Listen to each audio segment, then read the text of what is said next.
Homecoming is underway here at UTC, and we have the coverage here at Mocs News. You can see the wonders in the sky at UTC. We'll explain how. Plus, we'll take you to HipHop Summit. I'm Ryan Brooks. And I'm Caleb Figures. Your news starts now.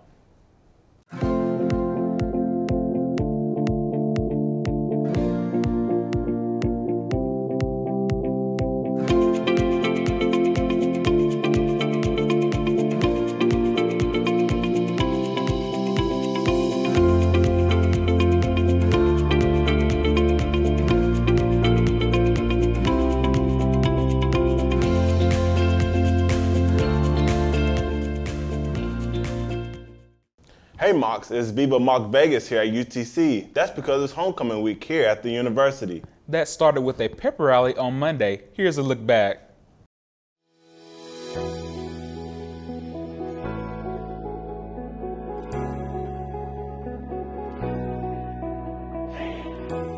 Been a lot of different places. You live in a great town, you go to a great university, you have people that work their tails off for you every day to make this place as good as they can. Embrace it, enjoy the college experience, and just take it all in. Don't let any day pass you by. We talk about it every day as a football program. You got 24 hours. Some of it's going to be sleeping, don't waste it all. And that's the biggest thing. And take it all in. Every moment on this campus, anything you can do, okay? That's my 2-second spiel, but best thing is, show up Saturday. Our guys are gonna play hard. They're gonna give everything they got for this university to give themselves an opportunity to go win. And we're gonna fight like crazy and figure out a way to go beat Furman. Go Mocs.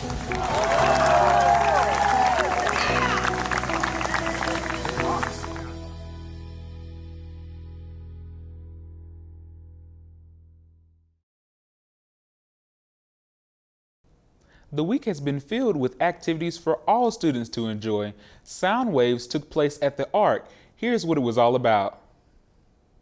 The Office of Student and Family Engagement hosted their Sound Waves High Rollers event at the Aquatics and Recreation Center here on campus, best known as the Arc. Mocs splished and splashed the night away with a DJ, food, and games. Students came out to ride the waves during their favorite week, Homecoming Week, and even took away some Mocs swag gear to enjoy. Head of this event, Spencer Jordan, spoke on why this event engages the students in such a positive way. This event we actually put on 3 times a year. We do it the first week of classes in August, the first week of classes in January, and then usually sometime around Halloween or homecoming. This year it falls in homecoming week. And it's just such a fun environment for people to come listen to music, eat food, meet new people, and kind of get exposed to the pool environment, which a lot of people don't even realize we have a pool. So with the lasers and the lighting, the music, I just think that it's a fun, engaging event to bring in all kinds of students across campus. UTC constantly reminds students that there are still ways to have fun while in college, and the students have definitely embraced that and have yet to disappoint. This has been Ryan Brooks reporting for Mocs News. Mocs signing off. Go Mocs!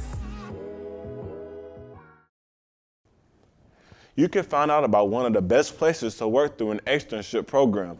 All UTC students are invited to join Blue Cross Blue Shield of Tennessee in a Zoom session next week. The session is called The Power of We, and it takes place next Tuesday in the Rollins College of Business from 11 a.m. to 3:30 p.m. Lunch will be served. It's free, but you need to register at utc.edu/The Power of We externship. Hundreds of prospective students and their families are coming to campus for our annual Blue and Gold Preview Day. Organizers need help from students. At Blue and Gold Preview, you will get a chance to interact with students and families from across the country while you take them around to various stops on campus. Students that volunteer for this event will get a UTC t-shirt for their time. You can also earn any service hours you may need for your student organization. To sign up, click on the link at the story located at mocsnews.com. Did you know you could see the stars at UTC? Our Clarence T. Jones Observatory recently hosted a viewing night where guests could look up to the stars and see the planets up close. Our own Jake Redfern has the story.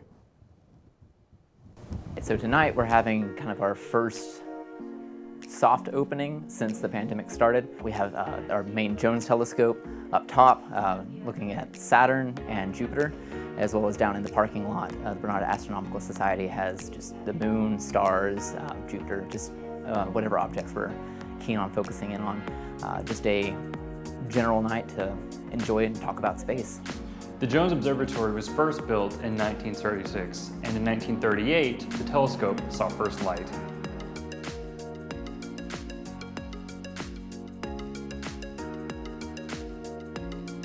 So the Jones is what we call a Cassegrain telescope. It has two primary mirrors, or it has a primary mirror at the base and a secondary mirror about 2/3 of the way up towards the top. So light comes in, hits one mirror, bounces back to the secondary mirror, and then comes out through the eyepiece. And then based on whatever eyepiece you're using, you can kind of get a different magnification on whatever object you're looking at. The neat thing about this building and the scope is pretty much all the parts of it, except for the mirrors, I believe, were made or procured in Chattanooga. So it's a very local telescope. Like, it doesn't stop being amazing. Like, you see Saturn and its ring so crisp and clearly, and it's not like a picture of it. That's actually Saturn that you're looking at, and it's so cool to just, it's right there. That's Saturn, that's Jupiter, and those are its moons, and you can see them all, for real. It never stops being super, super cool.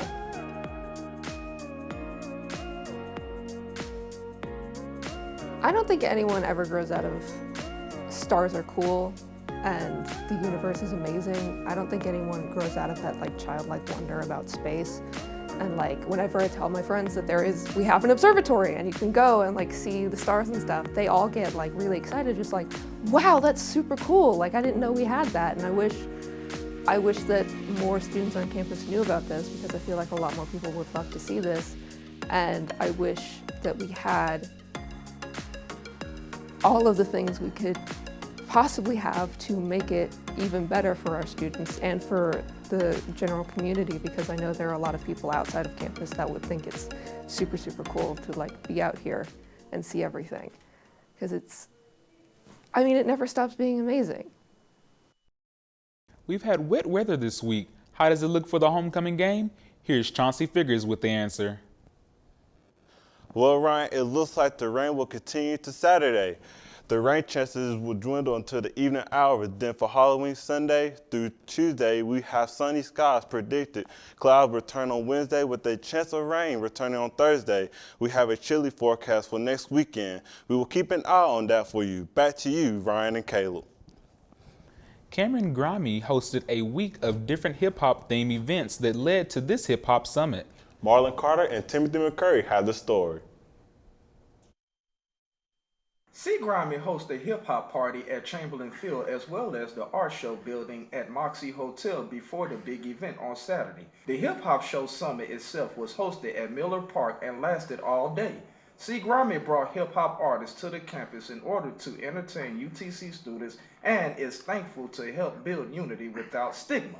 Any culture that is cultivated out of oppression is going to be built to break down barriers. So, hip-hop has always done that, and we are honored to continue in that tradition and bring people together. Unity is what breaks down stigmas.